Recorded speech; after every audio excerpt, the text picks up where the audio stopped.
ओम श्री परमात्मने नमः। राजा धृतराष्ट्र को तो ये कहते रहे कि यह महा अविवेकी और ऐसा हठी है कि अपनी ही बात रखना चाहता है।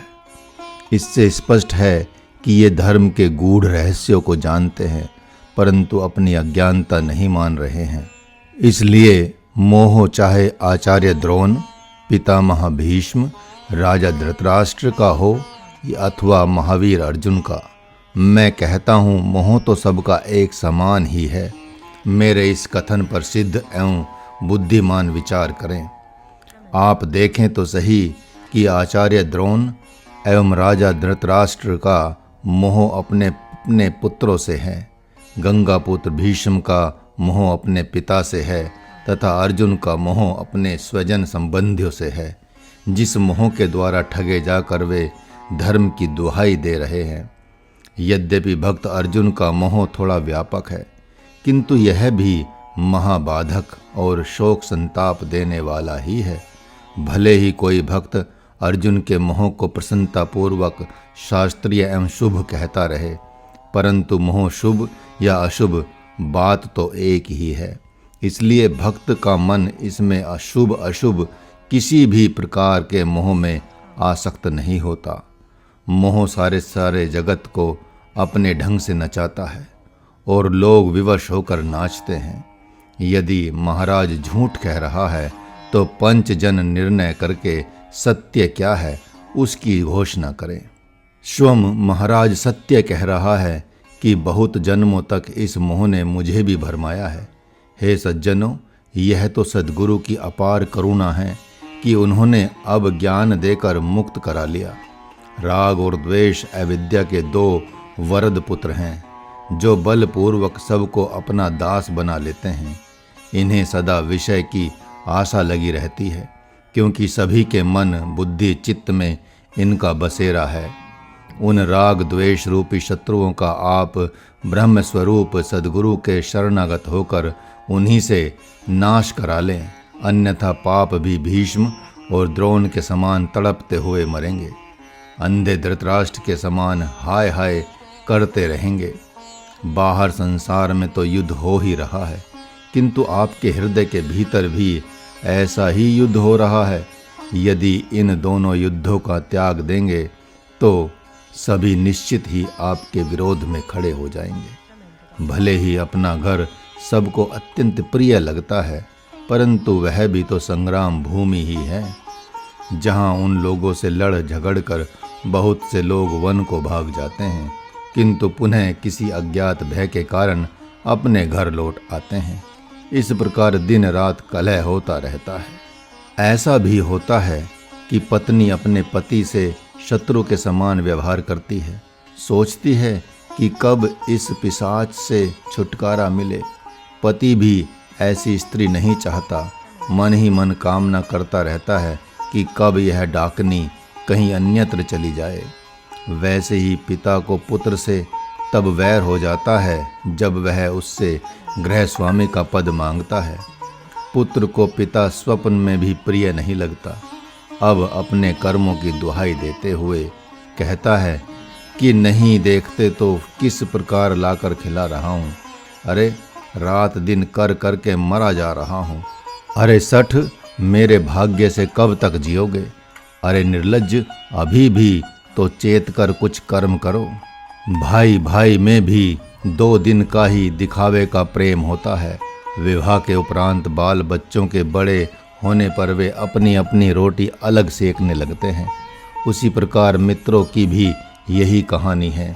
वे मैत्री धर्म की अपने मन से व्याख्या करके दिन रात झगड़ते झगड़ते बचते रहते हैं। इस प्रकार गृहस्थ आश्रम में प्रारब्ध अनुसार पूर्व जन्म के बहुत से वैरियों का जमघट लगा हुआ है, तो भी वे अभागे भगवान की शरणागति स्वीकार नहीं कर पाते। ठीक वैसे ही पांडव और कौरव भी परस्पर दुखी होकर आहें भर रहे हैं। इसी प्रकार सभी परस्पर पशु पक्षियों की तरह लड़ते झगड़ते रहते हैं। ऐसा करते युग युगांतर बीत जाते हैं। अब गृहस्थ आश्रम की कैसी झांकी है, इसको देखें। जहाँ रहना टेढ़ी खीर माना जाता है। दुर्योधन अपने पिता राजा धृतराष्ट्र को अत्यंत प्रिय है, परंतु उसका व्यवहार उन्हें प्रिय नहीं है। उसी कारण वे दिन रात माथा पीटते रहते हैं तथा किंकर्तव्य विमूढ़ हो मन ही मन द्वंद्व में पड़े हुए मृत्यु तुल्य कष्ट उठाते रहते हैं। उसी प्रकार दुर्योधन भी पिता से नित्य लड़ता झगड़ता रहता है तथा उनसे मन ही मन बहुत ईर्ष्या करता रहता है। सच पूछा जाए तो वह पितामह भीष्म से मन ही मन बहुत डरता रहता है, अन्यथा वह कभी का अपने पिता को विष देकर मार दिया होता। उसकी माँ गांधारी उसके व्यवहार से मन ही मन विकल होकर प्रार्थना करती रहती है कि हे प्रभु, ऐसे तन मन धन में आग लग जाए। राजा धृतराष्ट्र साध्वी गांधारी से बहुत चिढ़ते रहते हैं। जब वह सत्य कहती है तो वे अत्यंत पीड़ित हो उठते हैं। शकुनी और कर्ण मन ही मन एक दूसरे से कटते रहते हैं, मानो एक ही लोक के दो इंद्र हों। इस प्रकार सभी मोह के वशीभूत होकर एक साथ रहते हैं, एक दूसरे को छोड़कर कहीं जा भी नहीं पाते। जिस प्रकार वन पशु परस्पर चाटते चूटते दिन बिताते हैं, वैसे ही सभी लोग मात्र औपचारिकतावश झूठे ही गले मिलकर हालचाल पूछकर समय व्यतीत करते रहते हैं। हाँ, महात्मा विदुर गृहस्थ आश्रम में संतों के समान व्यवहार करते हुए निवास कर रहे हैं। जब उनकी बात को किसी ने धृतराष्ट्र, दुर्योधन, द्रोणाचार्य एवं पितामह भीष्म आदि ने नहीं सुना तो वे प्रभु को हृदय में धारण कर वन चले गए। महाराज तो आप जैसे भक्तों से कहता है कि आप विदुर जैसा व्यवहार करते हुए सबके बीच में रहें तथा भगवान को हृदय में धारण कर सबके हित की बात कहें। जब कोई न सुने तो आप संन्यास लेकर उन्हीं के जैसा कहीं अन्यत्र चले जाएं। महात्मा विदुर आपके लिए यही शिक्षा देकर गए हैं। महाराज आप सबसे पूछता है कि क्या आपके घर में ऐसा कलहमय वातावरण नहीं है? यदि है तो फिर आप उसकी चिकित्सा क्यों नहीं कर रहे हैं? ब्रह्म प्राप्ति के अतिरिक्त इस जीवन में आपकी कौन बड़ी इच्छा है जिसके लिए सबके उत्पादों को सहन कर रहे हैं? जब सभी अपने पूर्व जन्म के वैर को ही साध रहे हैं, तब आप उन लोगों से दूर क्यों नहीं भाग जाते? हे भाइयों, आप सद्गुरु रूपी वैद्य की शरण में चले जाएं, जहाँ जाने से सर्वथा कल्याण ही होगा। हे साधकगण, एक कथा सुने और उससे प्रेरणा लेकर आप सच्चिदानंद भगवान के स्मरण में लग जाएं। मैंने एक परम बुद्धिमान भक्त को देखा जो निरंतर प्रभु के गुणगान में लगा रहता था। रास्ते में जाते हुए उसकी एक संत से भेंट हो गई। उस भक्त ने उन संत के कमलवत चरणों की बारंबार वंदना की। कुछ दूर तक सत्संग सुनते हुए गया। तब संत ने कहा कि तुम मेरे साथ बहुत दूर तक चल आए हो, अतः प्रसन्न मन से घर लौट जाओ। वहीं शुद्ध सच्चिदानंद अनंत परमात्मा का भजन करते रहो, जिसके ध्यान में सभी संत रमन करते रहते हैं। भक्त ने अत्यंत विनम्रता के साथ कहा कि हे प्रभु, घर, माता पिता और स्वजन मेरे कैसे हो सकते हैं? यदि आप मुझसे इस रहस्य को बता दें तो मैं अपने घर लौट जाऊं। हे प्रभु, मैं कौन हूँ, किसी का पुत्र क्यों हूँ तथा किस कारण से किसी का भाई हूँ, किस प्रकार से सब नाते संबंध बने हुए हैं, मैं किस नाते उनके पास जाऊं?